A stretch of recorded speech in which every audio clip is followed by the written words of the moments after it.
ईश्वर के घर में देर जरूर है लेकिन अंधेर नहीं। चाहे कितना भी बड़ा गलती करने वाला हो, उसको सजा देने के लिए कोर्ट काफी है। ऐसा ही कुछ हुआ आज हाई कोर्ट के अंदर। नमस्कार दोस्तों, मैं मुरली मीणा आप सभी का अपने YouTube channel Krishna classes Bundi में हार्दिक स्वागत करता हूं। राजस्थान की सबसे चर्चित और विवादित भर्ती जो सब इंस्पेक्टर भर्ती 2021 थी, उस पर आज हाई कोर्ट की डिविजनल बेंच ने बहुत ही जबरदस्त हथौड़ा चलाया है। और हथौड़ा इतना खतरनाक तरीके से चलाया है कि सभी व्यक्तियों को चारों खाने चित्त कर दिया है। जहां इससे पहले इसकी सिंगल बेंच ने भर्ती रद्द करने की सिफारिश करी थी, उसके बाद में सरकार ने खूब ढोल पीटे थे कि भर्ती रद्द हो गई, भर्ती रद्द हो गई। लेकिन उसके बाद में सरकार ने यू टर्न ले लिया और फिर अपने चहेतों को फायदा पहुंचाने के लिए सुप्रीम कोर्ट तक चली गई। सुप्रीम कोर्ट का फैसला परसों के दिन आया था, जिसमें सुप्रीम कोर्ट ने याचिकाकर्ताओं को ही नहीं बल्कि 2.21 लाख सफल व्यक्तियों को इस भर्ती परीक्षा में शामिल करने के लिए हवाला दिया था, बोला था। उसके बाद में भर्ती परीक्षा जो 2025 वाली है, वो 5 और 6 अप्रैल को आयोजित होने जा रही है। उस पर संकट खड़ा हो गया कि कैसे 2 दिनों के अंदर इन 2.21 लाख लोगों को शामिल किया जाए। तो आरपीएससी आज सुप्रीम कोर्ट गई, कल सुप्रीम कोर्ट गई। सुप्रीम कोर्ट ने आज सुबह फैसला दिया कि सिर्फ याचिकाकर्ताओं को इस भर्ती प्रोसेस में शामिल कर लिया जाए। तो उनको भर्ती प्रोसेस में शामिल करना था। उसके बाद में हाई कोर्ट में जब ये मामला चल रहा था, पहले से ही डिवीजन बेंच में मामला चल रहा था आरपीएससी की तरफ से, तो डिवीजन बेंच ने अपना फैसला ले रखा था, सुरक्षित कर रखा था उसको लेकर के। आज उसको ओपन कर दिया, क्योंकि इस भर्ती पर संशय के बादल हटना बहुत जरूरी था। नहीं तो सरकार भी कटघरे में आ गई थी, आरपीएससी भी कटघरे में आ गई थी। आज डिवीजन बेंच ने जो फैसला दिया, उसके बाद में शायद सभी व्यक्तियों ने राहत की सांस ली होगी। अब इसमें पूरी भर्ती में को जो है डिवीजन बेंच ने रद्द कर दिया है। 2021 की संपूर्ण भर्ती प्रक्रिया को रद्द माना है। इसमें किसी प्रकार की कोई गुंजाइश उन्होंने नहीं छोड़ी है। अब मैं आपको कुछ चीजें बता देना चाहता हूं।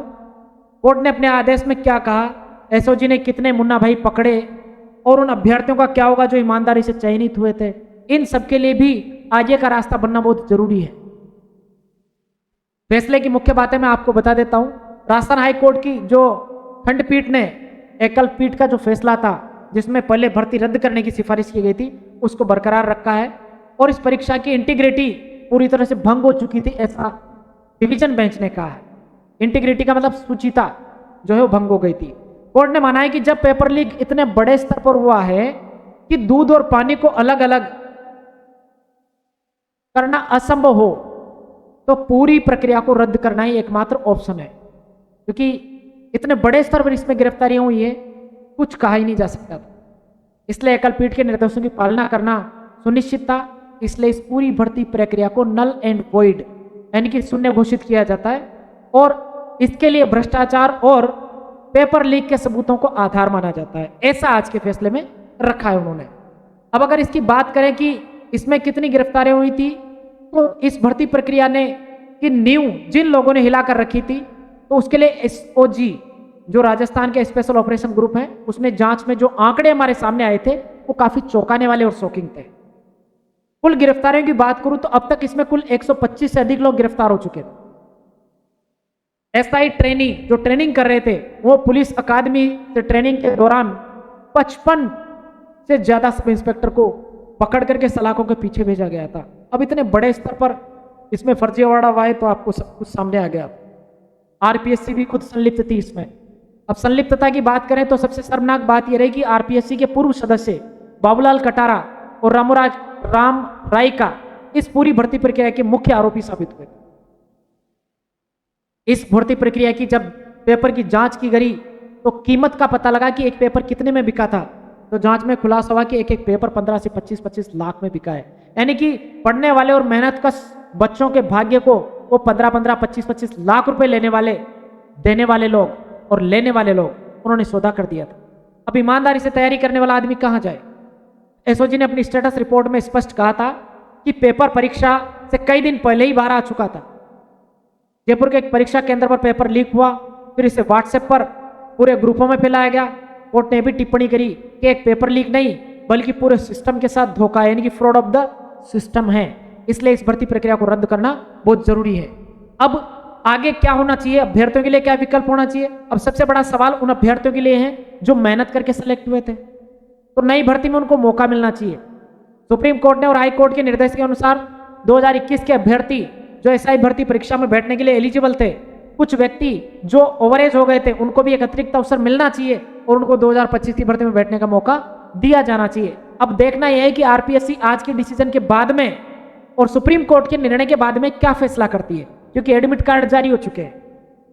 अब पदों का विस्तार भी किया जा सकता है, पदों का विलय भी किया जा सकता है, या फिर एक और ऑप्शन अपने पास हो सकता है आरपीएससी के पास कि वो 2021 के 2.21 लाख जो बच्चे थे उनके भविष्य के साथ खिलवाड़ नहीं करते हुए, जहां 2 पारियों में पेपर हो रहा है, 2 दिन 4 पारियों में जो पेपर हो रहा है, या 2 दिन 2 पारियों में पेपर हो रहा है, वहां एक और पारी ऐड करके 3 पारियों में पेपर कर दें, 10 दिन का गैप दे दे, 10 दिन बाद में उस पारी का पेपर बना करके कर सकते हैं, क्योंकि लगभग 7 लाख पेपर तो पहले से प्रिंटेड है, कुछ पेपर और छपने हैं, और 5 दिन का टाइम दे करके इन अभ्यर्थियों से फॉर्म भरवा लिए जाएं। ऐसा भी किया जा सकता है ताकि उसे किसी के साथ कोई खिलवाड़ नहीं हो। और दूसरा मजेदार बात यह रहेगी कि इस भर्ती को जब रद्द किया गया है तो इसके 859 जो पद थे उनको अभी वाली जो रनिंग वैकेंसी 1015 की उसके अंदर ऐड कर दिया जाए, तो बच्चों के लिए भी बहुत ज्यादा विकल्प खुल जाएंगे और जो तैयारी करने और मेहनत कश लोग हैं उनको भी फायदा मिलेगा। तो दोस्तों, ये आज का जो फैसला है उन लाखों युवाओं के लिए जीत है जो दिन रात मेहनत करते थे लेकिन भ्रष्टाचार की वजह से पीछे रह जाते।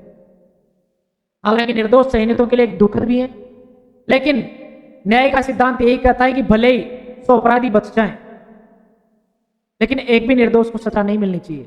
पर यह सिस्टम की सफाई के लिए बड़ा कदम जरूरी था। आप इस फैसले को किस तरीके से देखते हैं और सोचते हैं? क्या पूरी जो भर्ती प्रक्रिया थी उसको रद्द करना सही था या केवल दोषियों को बाहर करना सही था? अपनी राय आप कमेंट बॉक्स में जरूर देना। मेरे हिसाब से फैसला दोनों ही पक्षों के लिए संतुष्टिप्रद है, लेकिन अब आरपीएससी को थोड़ा सा इसमें स्टैंड लेने की जरूरत है।